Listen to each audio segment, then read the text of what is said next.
Good afternoon, Jeep fans. Somewhere in the green fields in Friesland, in the northern part of Holland, I would like you to show my Willys MB Slat grill, DOD 16th of January 1942. After a painstaking restoration that took over 3 years, I'm proud to show you my car. First of all, I would like to apologize for my bad English. If you have some questions about it, about my English, if you don't understand anything, well, please let me know in the comments below. But let's start a walk around with the old lady. As I told you, the DOD of this Jeep is the 16th of January 1942. And I bought the lady 4 years ago in San Jose, California, where she was used as a beach buggy, covered in almost an inch of Bondo, with very large silver wheels and covered in a green color that is bad for your eyes. Well, I bought her, I shipped her to Holland, and now she's here. I took her completely apart till the last bolt, and I restored her with the help of some friends and a pensionado who was a professional welder who did everything to the body. The DOD is 16th of January 1942. The frame number of this car is 111358, as you can see here. And it also has a matching body with the number 15160, which was also made in January 1942. So I'm sure the body and the frame are belonging together. Let's start on the back of the car. As you can see, I painted the bumperettes and the bumpers in a white color, with letters and numbers. As you can see, it's the 1st Infantry Division, the big red one, the 18th Infantry Regiment, D Company, vehicle number 17. As you can see on the bumper, it's got a POM marking, POM, a preparation overseas marking with a number that was made before it was shipped to Normandy in France. I called the old lady, the luscious Linda, to my old lady who owns the car for half because we're married, but that's okay. She likes the car also. When I started restoring the car, it was covered in an inch of Bondo. I removed it with a flame torch, and under that were very good metal parts. I will show you the motor block later. That was rebuilt to a 12 volts modern car, and I brought it back to a 6 volt installation. I managed to find some real slatted grill chairs, as you can see here. You can see the welding mark on the chairs. The car was in, well, not a very bad shape, but it was the gas tank was missing.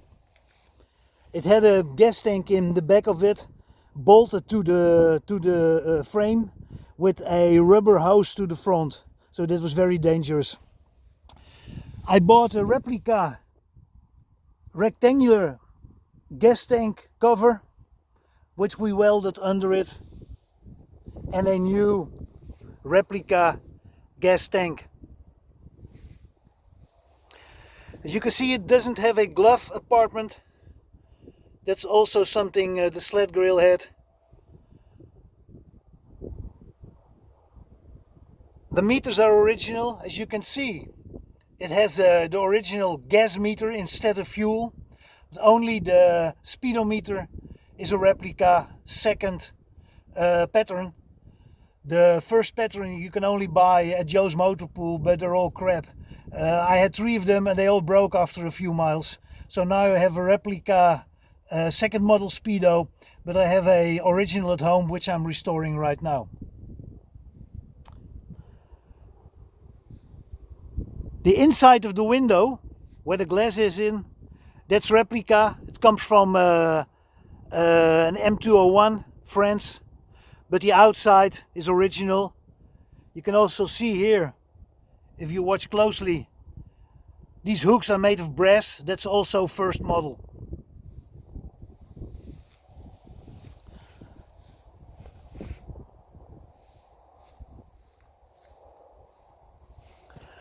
The contract number is also from around January 1942.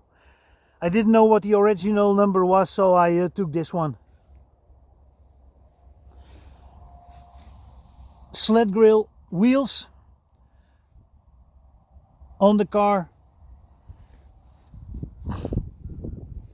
And of course, the famous slatted grill that makes the car very special. You can see here, I managed to find the original horsehair which they put on the car in 1942.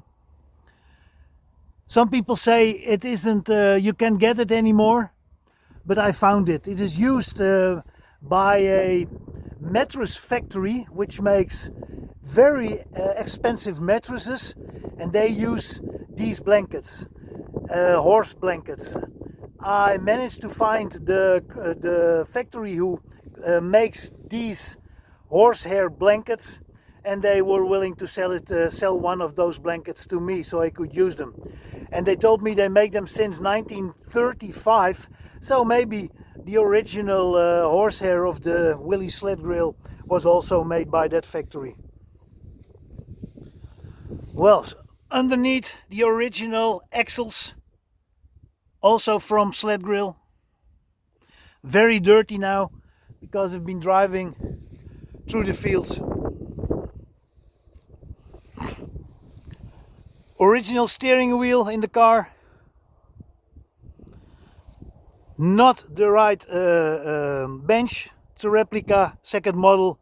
Still looking for an original one. As you can see here, restored locks on this. This is also Slat. And as you can see, there is no jerry can on the back of it, but the name is visible. I wanted to have a jerry can, so after looking at several pictures, I made the decision to put one here. I had an original German Kraftstoff jerry can. This is absolute original, also the original paint on it. I read somewhere in a book, the first jerry cans the Allies made were so bad, they always used real German jerry cans because they were much better. So that's why I put one on my car. You can still see here, if you watch closely, well, it's very covered in mud, but even the parrot is visible. As a little joke, I wrote down, or I painted Adolf with a name under it. Just a little joke to make it mine.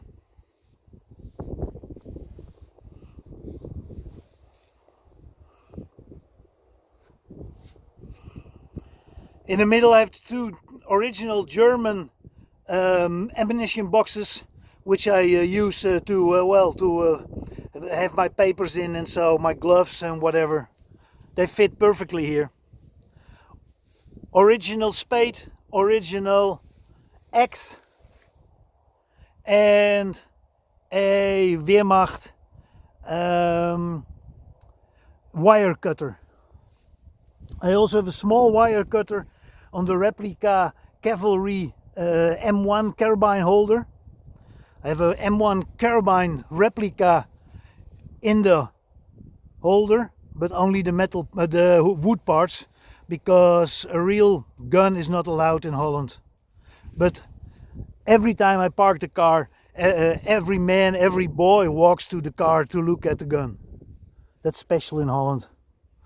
Well, let's look under the hood.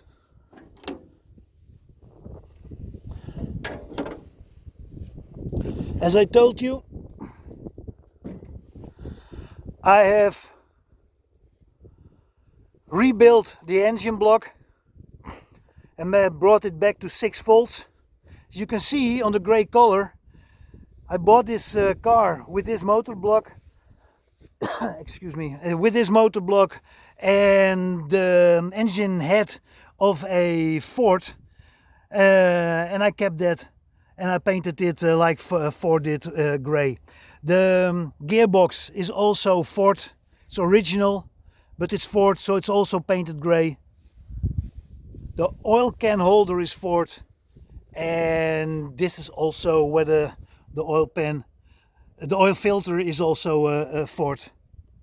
You can see here the original Slat grill pancake air filter.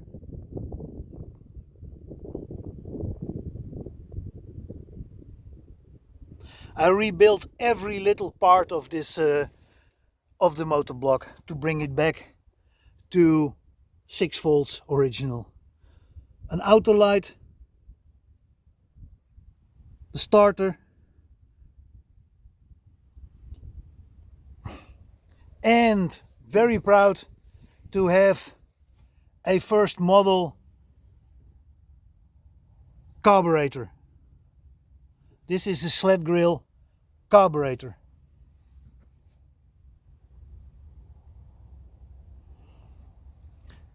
And as I told, I rebuilt it to the last part. So, well, you can say the block, the engine block is from 1944, but all wirings and so are new. As you can see here, the horsehair blankets, which I used. That's the finishing touch of it.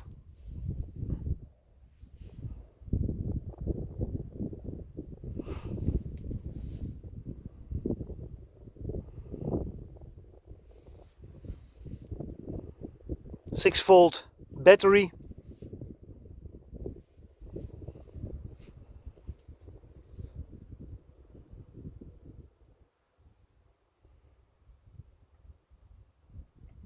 Lots of rubber in this car. Water hose made of rubber. Later that was removed and had a lot of metal parts. But in the early stages of the war, there was enough rubber. As you can see, there is a big dent in here. I think after the war it had an enormous crash, because there's this dent, and the dashboard was also very damaged. I had to restore the complete dashboard. Well, you can see the small button under there. That's the only thing I made myself for safety reasons. That's the lights for switching to left or right, and I put those lights in the black lights. So these are my left and right lamps when I turn to the left or to the right. Well, almost 50 minutes now. Let's start the engine and let's drive a little bit through the fields. I don't know how it will come because I'm on my own now, so I have to drive the car very carefully through the mud to the end of the street. So I have to be careful not to go to slide from the mud into the water, but we will see. it's always nice to start the old lady.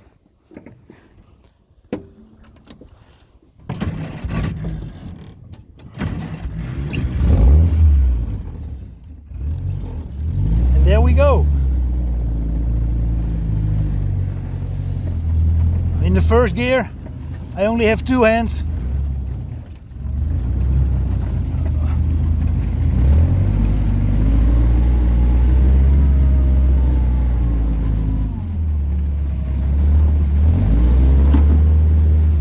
Alright, I'm stuck. But that's not a problem. Let's go to the 4-wheel drive. And there we go. 78 years old and still driving through the mud. I'm sorry I'm alone.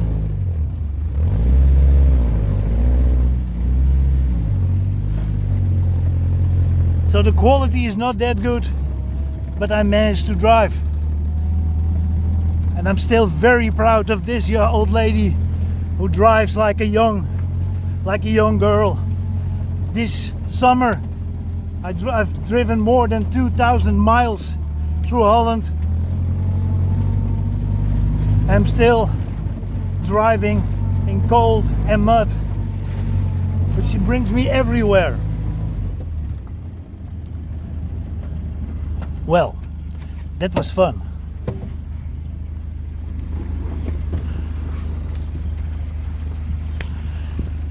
So, a last goodbye, and I bring her back to her home. Thank you very much.